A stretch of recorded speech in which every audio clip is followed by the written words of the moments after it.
Hello விவாஸ், நம்முடைய வாழ்க்கையில் நம்ம தெரிந்தோ தெரியாமலேயோ செய்து வந்த பாவங்கள் அனைத்தையும் போக்கிக் கொள்ளக்கூடிய ஒரு அற்புதமான நாளாகத்தான் வரப்போகின்ற கார்த்திகை தீப நன்னாளானது அமைய போகிறது. ஆமாங்க, டிசம்பர் 13ஆம் தேதி அன்று திருக்கார்த்திகை தீப திருநாளானது வரப்போகிறது. இன்றைய நாளில் திருவண்ணாமலையில் ஏற்றப்படுகின்ற அந்த தீப ஒளியை பார்த்துட்டு வருவதால் நம்முடைய வாழ்க்கையில் எண்ணற்ற புண்ணியங்களை நம்ம சம்பாதிக்க முடியுங்க. அதோடு அன்றைய நாள் நீங்கள் எத்தனை தீபங்கள் ஏற்றி வைத்தாலும் சரிங்க, அதோடு சேர்த்து இந்த ஒரே ஒரு தீபத்தையும் ஏற்றி வைத்துட்டு வாங்க. இதன் மூலமாக உங்களுடைய வாழ்க்கையில தற்போது இருக்கக்கூடிய அனைத்து விதமான கடன் பிரச்சனைகளும் தீர்ந்து செல்வ செழிப்பை பெற்றுக்கொள்ளக்கூடிய ஒரு நல்ல சூழ்நிலை மாற்றமானது ஏற்பட ஆரம்பிக்கும். இதெல்லாம் எப்படிங்க சாத்தியமாகும் அப்படின்னு நினைக்கிறீங்களா? அதாவது சிவபெருமான் பார்த்தீங்கன்னா பிரம்மாவுக்கும் விஷ்ணுவுக்கும் ஜோதி ரூபமாக காட்சி கொடுத்த நாள் தான் இந்த திருக்கார்த்திகை நன்னாளுங்க. அதனால தான் நம்முடைய வீடுகளில் பார்த்தீங்கன்னா நம்ம தீப வழிபாடுகளை பார்த்தீங்கன்னா இது போன்ற நாட்களில் செய்து கொண்டு இருக்கின்றோம். அதாவது அந்த தீபத்தின் ஒளியின் மூலமாக அந்த சிவபெருமான நேரடியாக நம்ம தரிசனம் செய்யக்கூடிய ஒரு பாக்கியமானது வேறு எந்த நாட்களிலும் இல்லாத ஒரு அதிசயமிக்க நிகழ்வானது இந்த கார்த்திகை தீப நன்னாள்ல நாம கிடைக்கலாங்க. அதாவது ஜோதி ரூபத்துல சிவனை தரிசனம் செய்யக்கூடிய பாக்கியமானது இந்த கார்த்திகை தீப நன்னாள் அன்று நமக்கு கிடைக்க கொடுங்க. எனவே இப்படி நம்ம அந்த ஜோதியின் ரூபத்துல சிவபெருமான தரிசனம் செய்யக்கூடிய இந்த நாட்கள்ல நம்முடைய வீடுகள்ல எப்படி நாம தீபத்தை ஏற்றி வைக்க வேண்டும், எந்த திசையில ஏற்றி வைக்க வேண்டும், எத்தனை விளக்குகள் நம்முடைய வீடுகள்ல அன்றைய நாள் ஏற்றி வைக்கணும், அதோடு பார்த்தீங்கன்னா செல்வ செழிப்பா அதிகரித்து தரக்கூடிய அந்த ஒரு தீபத்தை நம்ம எப்படி ஏற்றி வைக்கணும், எந்த நேரத்தில் ஏற்றி வைக்கணும் அப்படிங்கிற எல்லா விஷயத்தையுமே டீட்டெயிலாக தெரிந்து கொள்ளலாம்.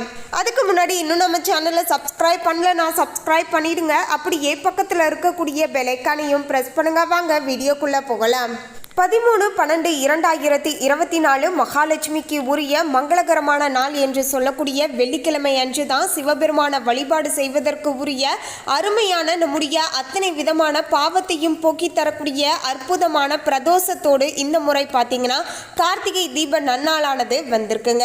அதோடு முருகப்பெருமான வழிபாடு செய்யக்கூடிய கிருத்திகை நட்சத்திரமும் சேர்ந்து திருக்கார்த்திகை தீப திருநாளானது அன்றைய நாள் நமக்கு சாதகமாக அமைஞ்சிருக்குங்க. அதாவது நம்முடைய பிரச்சனை போக்கிக் கொண்டு பாவத்தை போக்கிக் கொண்டு செல்வ செழிப்பை அதிகரிக்கக்கூடிய ஒரு அற்புதமான சாதகமான நாளாகத்தான் இந்த முறை பார்த்தீங்கன்னா நமக்கு அமைஞ்சிருக்குங்க.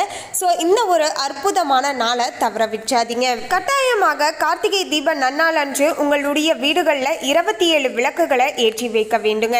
ஃபர்ஸ்ட் எங்க இருந்துங்க விளக்கேற்றணும் அப்படின்னு கேட்டிங்கன்னா உங்கள் வீட்டுக்கு வெளியே நீங்கள் வாசலில் கோலம் போட்டிருப்பீங்க இல்லையா, அந்த இடத்துல ஃபர்ஸ்ட் ஒரு தீபத்தை ஏற்றணும். அதன் பிறகு பார்த்தீங்கன்னா நிலைவாசலில் ஒரு தீபத்தை ஏற்றிட்டு பிறகு பார்த்தீங்கன்னா உங்கள் வீட்டு நிலைவாசல்லையே பார்த்தீங்கன்னா ஒரு விளக்கை நீங்கள் பற்ற வைத்துட்டு அந்த தீப ஒளியோடு பார்த்தீங்கன்னா உங்களுடைய நிலவாசலில் இருந்து உங்கள் வீட்டு பூஜை அறைக்கு சென்று அங்கே ஒரு விளக்கை நீங்கள் வைத்துட்டு, அதாவது ஏற்றி வந்த அந்த விளக்கை அந்த இடத்துல வச்சுட்டு சாமி ரூமில் வச்சுட்டு அதன் பிறகு உங்கள் வீட்டில் எல்லா இடங்களிலுமே நீங்கள் தாராளமாக தீபம் ஏற்றலாம். இதுதான் பார்த்தீங்கன்னா ஒரு ப்ரொசீஜர்.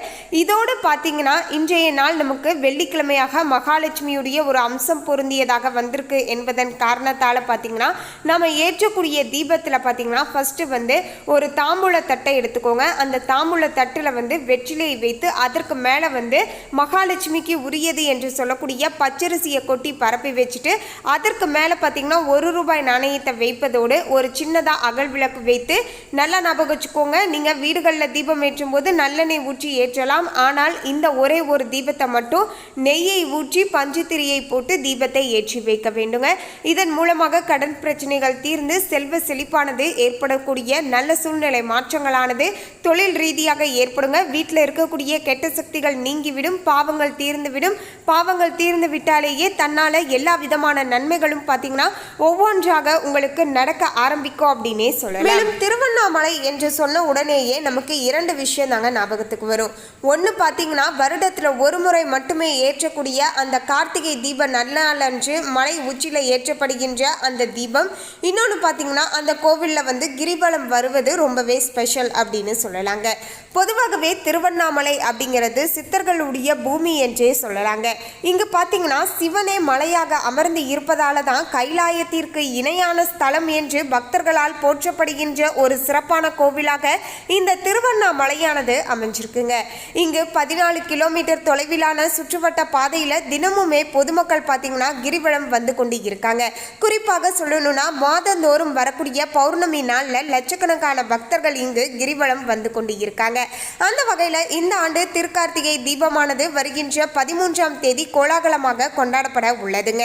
இதற்காக மலை மீது தீபம் ஏற்றப்படுகிறது. இந்த வைபவத்தை பார்க்க குறிப்பிட்ட அளவுக்கு பக்தர்கள் மலை ஏறி தீபத்தை காண அனுமதிக்கப்படுவார்கள்.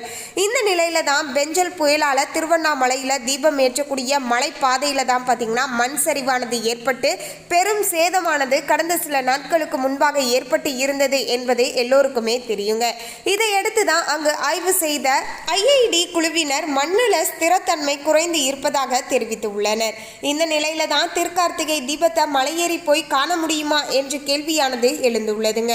தீபம் ஏற்றக்கூடிய மலைப்பாதையில முழுக்க கற்கள் சேதமடைந்தும் பாறைகள் உடைந்தும் உள்ளது. இது ஒரு புறம் இருக்க திருவண்ணாமலையில கார்த்திகை தீபத்தை தரிசிப்பதால் என்னென்ன நன்மைகளானது கிடைக்கும் அப்படிங்கிறத பற்றியும் நம்ம தெரிஞ்சுக்கலாங்க. அதாவது மலையில ஏற்றப்படுகின்ற தீபமானது சுற்றி 20 கிலோமீட்டர் தூரம் வரைக்கும் தெரியுமாங்க. இந்த தீபத்தை நேரில் பார்த்தா கிட்டத்தட்ட 21 தலைமுறைக்கு முக்தி கிடைக்கும் அப்படின்னு சொல்கிறாங்க. நல்லா யோசிச்சு பாருங்க, 21 தலைமுறைக்கு நமக்கு முக்தி கிடைக்கும்னா இப்போது இந்த தீபத்தை பார்ப்பது எந்த அளவுக்கு புண்ணியம் நிறைஞ்சிருக்கு அப்படிங்கிற விஷயத்தை உங்களால் பார்த்தீங்கன்னா ஓரளவுக்கு யூகிச்சுக்க முடியும் அப்படின்னு சொல்லலாங்க. அது வெறும் பார்த்தீங்கன்னா தீபம் கிடையாதுங்க. வருடத்தில் ஒரு முறை சிவபெருமான் நமக்கு ஜோதி ரூபத்தில் காட்சி தருகிறார். அதனால தான் அந்த காட்சிகளை பார்க்கும்போது நமக்கு 21 தலைமுறைக்கு முக்தி கிடைக்கும் அப்படின்னு சொல்கிறாங்க. திருவண்ணாமலை தீபத்தன்று மலையை பார்த்து ஓம் நமச்சிவாயா என்ற மந்திரத்தை உச்சரித்தால் 3 கோடி முறை அந்த உச்சரித்த புண்ணியம், அதாவது அந்த மந்திரத்தை உச்சரித்த புண்ணியமானது உங்களுக்கு கிடைக்கும் அப்படின்னு சொல்கிறாங்க. திருவண்ணாமலை உச்சியில் தீபம் ஏற்றும் போது மலைக்கு உள்பகுதியிலேயும் பூஜைகள் நடக்கக்கூடிய ஒளி கேட்பதாக ரமணர், சேஷாஸ்திரி சுவாமிகள் உட்பட பலருமே பார்த்தீங்கன்னா சொல்லியிருக்காங்க.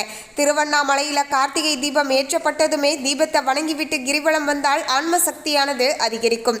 கார்த்திகை தீபத்தன்று கிரிவலம் வந்தால் எவ்வளவு பெரிய பாவம் செய்து இருந்தாலுமே முழுமையாக விமோசனமானது நமக்கு கிடைக்குங்க. கார்த்திகை தீபத்தில் இருந்து 3வது நாள் மலையை பஞ்சமூர்த்திகளும் வலம் வருவார்கள் என்று சொல்லப்படுதுங்க. அன்றைய தினம் நாமும் வலம் வந்தால் மிக பெரிய அளவிலான புண்ணியமானது நம்முடைய வாழ்க்கையில கிடைக்கக்கூடும். திருவண்ணாமலை கார்த்திகை தீபத்துக்கான சித்தர்கள் வருவார்கள் என்பதும் நம்பிக்கைங்க.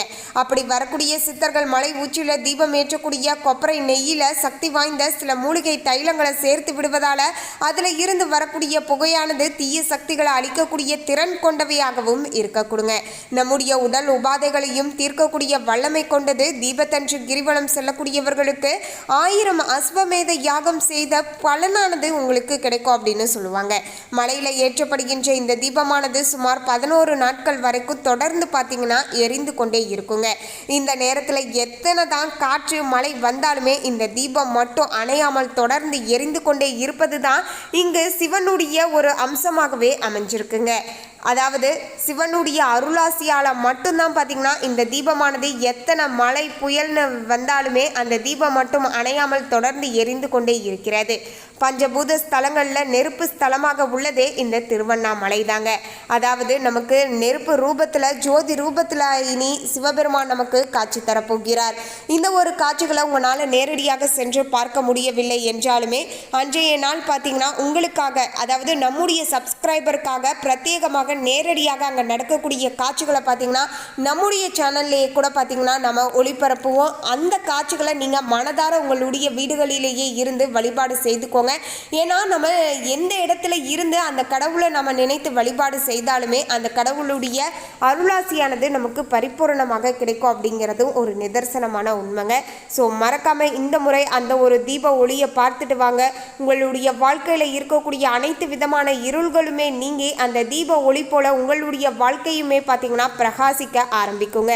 எனவே நமக்கு பார்த்தீங்கன்னா கிட்டத்தட்ட 1 வருஷத்துக்கு அப்புறமேட்டு மீண்டும் பார்த்தீங்கன்னா இது போன்ற ஒரு அபூர்வமான நாள் நாள் கிடைச்சிருக்கு. ஸோ கிடைச்ச இந்த ஒரு அருமையான நாளை தவற விட்டுறாதீங்க. அதுலேயுமே இந்த நாட்களில் பார்த்தீங்கன்னா மகாலட்சுமி தாயாருக்கும் சிவபெருமானுக்கும் உரிய சில கிரக அமைப்புகள், அதாவது சொன்னோம் இல்லையா, பிரதோஷம் வெள்ளிக்கிழமை அப்படின்னு சொன்னால் அது மகாலட்சுமிக்கு உரிய நாள் அப்படின்னு சொல்லுவோம் இல்லையா. இது போன்ற பல சிறப்பம்சங்கள் அனைத்துமே சேர்ந்து பார்த்திங்கன்னா இந்த முறை வந்திருக்கு. ஸோ இந்த நாளை தவற விட்டுறாதீங்க. செல்வம் சேர்வதற்கு மறக்காமல் அந்த ஒரு தீபத்தையும் உங்களுடைய வீடுகளில் கட்டாயமாக ஏற்றி வைங்க. மேலும் இந்த தகவலை பற்றிய உங்களுடைய கருத்தை கமெண்ட்ல பதிவு பண்ணுங்க. இந்த தகவல் உங்களுக்கு பிடிச்சிருந்தா லைக் பண்ணுங்க, ஷேர் பண்ணுங்க. இது போன்ற சுவாரஸ்யமான தகவலை தெரிந்து கொள்ள சேனலை சப்ஸ்கிரைப் பண்ணுங்க. தேங்க்யூ.